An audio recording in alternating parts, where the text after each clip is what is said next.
ধন্যবাদ আপনারা সবাই। প্রথমত ধন্যবাদ আপনাদের আমাদের ডাকে সাড়া দিয়ে আসার জন্য। আপনারা জানেন যে গত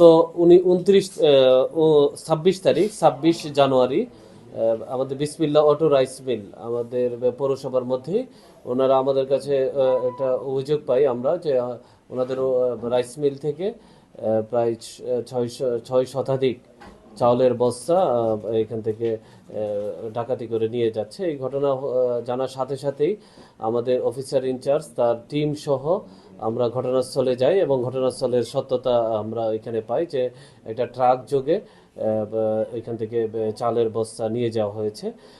ঘটনাটি ঘটার পরপরই আমরা আমাদের টিম তদন্ত শুরু করে এবং আমাদের ধামরাই থানায় ডাকাতি মামলা রুজু করা হয়।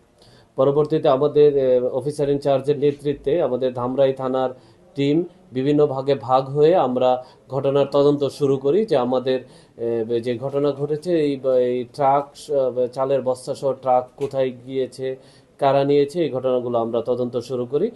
এই ঘটনা তদন্ত করতে গিয়ে আমাদের টিম বিভিন্ন ভাগ হয়ে আমাদের ধামরাই থেকে বের হওয়ার যত রাস্তা রয়েছে, এদিক দিয়ে পাটুরিয়ার রাস্তা, আমাদের কালিয়াকৈর হয়ে টাঙ্গাইল যাওয়ার রাস্তা এবং ঢাকাগামী রাস্তা, প্রতিটা রাস্তায় আমাদের জানেন যে ঢাকা জেলা পুলিশের বিভিন্ন সিসিটিভি ফুটেজ রয়েছে, সিসি ক্যামেরা স্থাপন করা হয়েছে, সিসিটিভি ফুটেজ সংগ্রহ করি এবং বিভিন্ন ব্যক্তি পর্যায়ে যে সিসি ক্যামেরা রয়েছে এই ক্যামেরা থেকে আমাদের ফুটেজ সংগ্রহ করা হয়। ফুটেজ সংগ্রহ করার এক পর্যায়ে আমরা দেখতে পাই যে আমাদের সন্দেহভাজন ট্রাকটি আমাদের বরিশালমুখী কোথাও হয়তো গিয়েছে, এই ধরনের আমরা আমাদের এই ট্রাকটি শনাক্ত করি। শনাক্ত করার পরপরই আমাদের টিম ওই বিষয়টা নিয়ে কাজ করতে থাকে এবং 29 তারিখ পর্যন্ত নির্বিঘ্নভাবে তারা অপেক্ষা করতে থাকে যে আমাদের সন্দেহভাজন ট্রাকটি আবার ফেরত আসে কিনা। এবং 29 জানুয়ারি আমাদের এই সন্দেহভাজন ট্রাকটি আমরা দক্ষিণ কেরানীগঞ্জ থেকে উদ্ধার করি এবং দক্ষিণ কেরানীগঞ্জ থেকে উদ্ধার করতে গিয়েও আমাদের টিমকে দেখার সাথে সাথে বেপরোয়া গতিতে ট্রাক চালাতে থাকে এবং এক পর্যায়ে আমাদের টিমের যে গাড়ি রয়েছে এই গাড়িটিকেও আঘাত করতে চায়। তো আমাদের টিমের সতর্কতার কারণে এই দুর্ঘটনাটা ঘটেনি। তার পরবর্তীতে আমরা তাকে চেজ করে আমরা ট্রাকটি উদ্ধার করি। সেক্ষেত্রে ড্রাইভার ট্রাকটি ফেলে দৌড়িয়ে পালিয়ে যায় প্রথম পর্যায়ে। পরবর্তীতে আমরা ট্রাকটি জব্দ করে থানায় নিয়ে আসি এবং তার পরবর্তীতে আমাদের 5 তারিখ আমরা যে এই ঘটনার সাথে জড়িত আমাদের 4 জনকে আমরা গ্রেফতার করি। এই 4 জনকে গ্রেফতার করার পর আমাদের যে টিমটা কাজ করছে, আমাদের এসআই কাউসারের নেতৃত্বে একটা টিম, এই টিম তাদের জিজ্ঞাসাবাদ করে। জিজ্ঞাসাবাদের এক পর্যায়ে আমরা জানতে পারি যে বরিশাল বিভাগের বরগুনা থানাধীন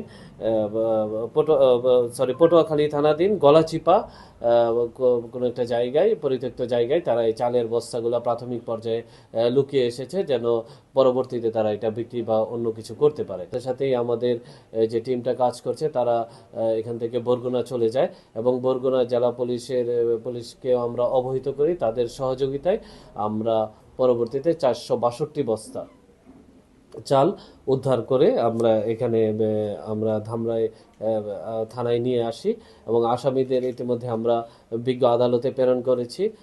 তাদের রিমান্ড চাওয়া হয়েছে এবং পরবর্তীতে যদি আমাদের বিজ্ঞ আদালত যদি আমাদের রিমান্ড মঞ্জুর করে তার পরবর্তীতে হয়তো আমরা আরও যদি কোনো তথ্য পাই আপনাদের সাথে এই তথ্যগুলো শেয়ার করতে পারবো। আমাদের সকলের 4 জনের জন্য আমরা 10 দিনের রিমান্ড চেয়েছি। আমরা দেখি আদালত আমাদের কত দিনের রিমান্ড মঞ্জুর করে। এই বিষয়ে লোকাল কেউ জড়িত আছে কিনা এই বিষয়ে আমাদের আসলে আমরা তাদের গ্রেফতার করি এবং উদ্ধার হওয়ার সময়টা আমাদের খুবই কম সময় পেয়েছি।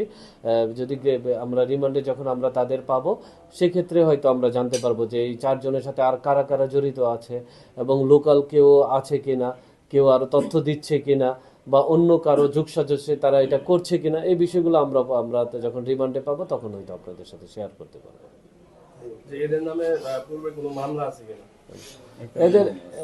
এদের নামে সকলের নামে আমাদের 4 জনের একজনের নামে আমরা মামলা পেয়েছি।